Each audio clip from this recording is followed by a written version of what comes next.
Yes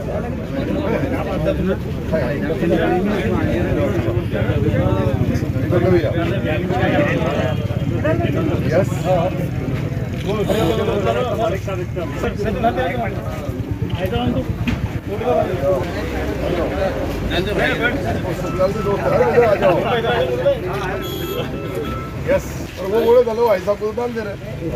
वापिस season बाद में तुम उनको बस hello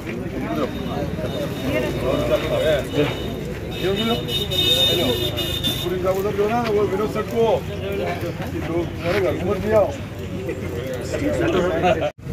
care hospital and medical store के उद्घाटन डॉक्टर सईद अहमद, डॉक्टर शाइस्ता कौसर, शेख हाजी साहब, सलीम साहब, विनोद जी मंडलेचा, राजन जी ठोमरे, प्रशांत जी सिरसागर, आशीष जी कटारिया और संदीप राउत साहब, शेख सलीम भाई, इस्माइल कुरैशी, जफर कुरैशी, सभी दोस्तों साथियों, एक अच्छा नौजवान साथी डॉक्टर बनने के बाद में, और मुझे लगता है कि वो MBBS होने की वजह से काफ़ी राहत यहाँ केयर मेडिकल स्टोर के अंदर हमने देखे। मैंने एक एनर्जी तो वो नहीं करते थे के ऊपर ही गड़बड़ कर देगा। तो हमारे यहाँ सिल्लोड में भी अपना मेडिकल कॉलेज है, यहाँ जितना इलाज हो सका आप करो, बाद में रेफर करना हम वहाँ बाकी करेंगे, मतलब इलाज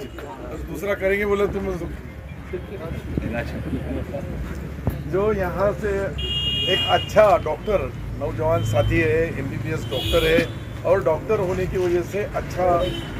यहाँ सिवना और सिवना के अतराफ में रहने वाले कई छोटे छोटे गांव है, देहात है,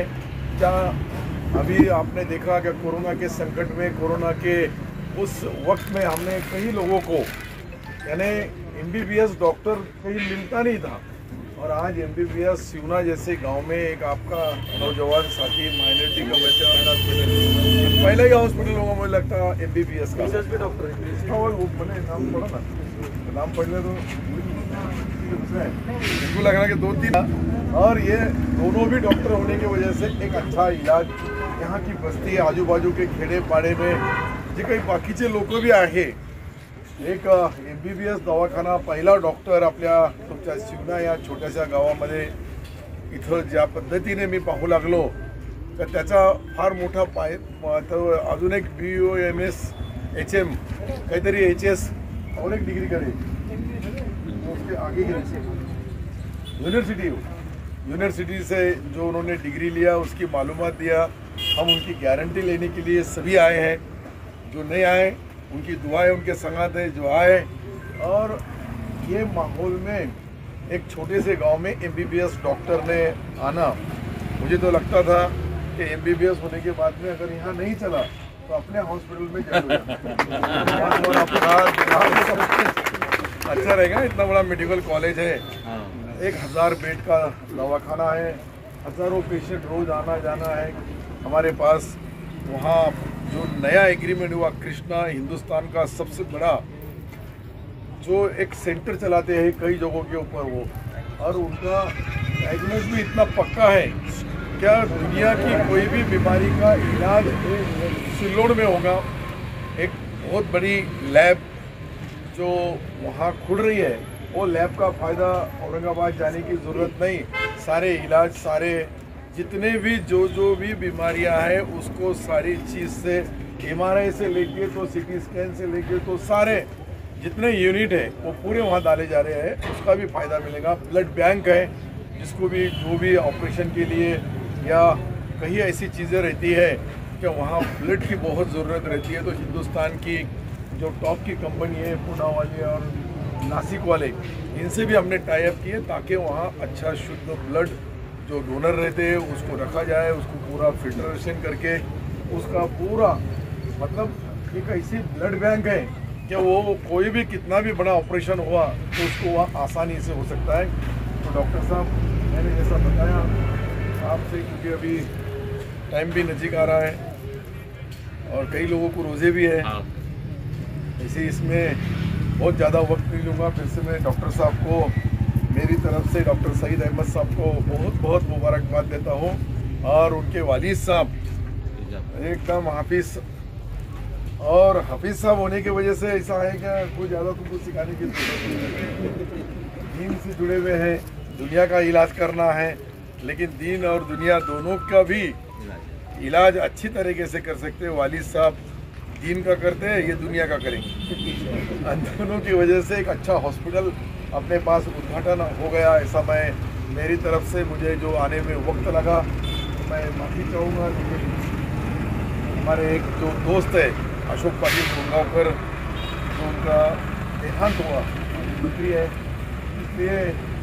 आने में थोड़ी दिक्कतें हो गई, इसलिए मैं माफ़ी चाहूँगा। लेकिन फिर से आपको तहे दिल से मुबारकबाद देता हूँ मेरी तरफ से और तमाम यहाँ जो लोग आए सबकी तरफ से कि अल्लाह ताला आपका दवाखाना अच्छा चला है। ऐसा तो नहीं बोल सकता क्योंकि अच्छा चला है बोलो सब बीमार हो जाओगे और जो बीमार होंगे उनका अच्छा इलाज होना, क्योंकि दवाखाने में आने की दुआ तो कोई नहीं कर सकता। दवाखाने से दूर रहना, अच्छा रहना, दवा खाने से भी दूर रहना। हम तो अब हमारी 65 साल की उम्र होगी, अभी हिस्सा में भी फिट है, फिट नहीं है पर मेरे से तो नहीं है, पर मैंने अभी मेरा वजन एकदम कम कर लिया, अभी हिसाब थोड़ा थोड़ा कम कर रहे हैं। तो डॉक्टर साहब अपनी फिटनेस पे भी ख्याल रखना, क्योंकि जब ये कुछ उम्र रहती है 30 से 40 के बीच में, 40 से 60 के बीच में जब वजन बढ़ता है, एक बार बढ़ गया फिर कम नहीं होता है, फिर कहीं तो भी पाइप पकड़ के चलो पर नहीं बता लेकिन अच्छा आपकी तबीयत भी अच्छी रखो, लोगों की तबीयत भी अच्छी करो और कम पैसे में ज़्यादा इलाज करो। मैं तो क्या हो जाएगा, एक आ गया उसको सुनिए बस, तो फिर वो दूसरा भाई बोलता है कुछ कर रहे नहीं बाबा, उधर 25 रुपये में था, यहाँ 50 ले लिए, यहाँ 50 था, वहाँ 100 ले लिए, वहाँ 100 था, 200 ले लिए, 200 था, 500 ले लिए। पैसा लो कितना भी मत लो कि जिससे यहाँ के अवाम जो है, यहाँ के जो बाकी के लोग अगर आपने देखे तो अपने देहातों में कि लोगों की पेइंग कैपेसिटी कम रहती है, लेकिन मुझे आपके वालिद साहब का नाम, उनका काम और उसके बाद तुम्हारा ये आज का हॉस्पिटल का उद्घाटन, आप ये भी भाड़े से नहीं होंगे ना, वो भी देना पड़ेगा, लाइट भी देना पड़ेगा, बिल भी देना पड़ेगा, जो लगे गवर्नमेंट को जो लगे तो वहाँ ज़्यादा खर्चे नहीं आते। आया हुआ कम आता ही हो, मेडिकल को कुछ कम नहीं आता लेकिन अगर गवर्नमेंट कोटे में लग गए तो उसको कोई डोनेशन नहीं रहता है, फीस भी कम रहती है, उतना एक फ़ायदा ज़रूर होता है। लेकिन आप अच्छा काम करो, जहाँ भी हमारी ज़रूरत पड़ेगी वहाँ आपका इस नाते से मैं हर चीज़ से वालिद साहब का छोटा भाई बोल के, तुम्हारी कितनी उम्र है? मैं तो 65 लोग कैसा है जरा बुजुर्ग दिख रहे हैं, अभी मैं फिट है तो तबीयत को भी संभालना पड़ता है, और वो सब संभालने के लिए अल्लाह ताला से दुआ भी करते हैं हम कि तुम्हारे हाथ से जितने पेशेंट आएंगे उनको अच्छी शफा मिले, अच्छी तरह से उनका इलाज हो। यही दुआओं के साथ मैं फिर से एक बार लेट आने की माफ़ी चाहूँगा। खुदा हाफिज़, जय हिंद, जय महाराष्ट्र।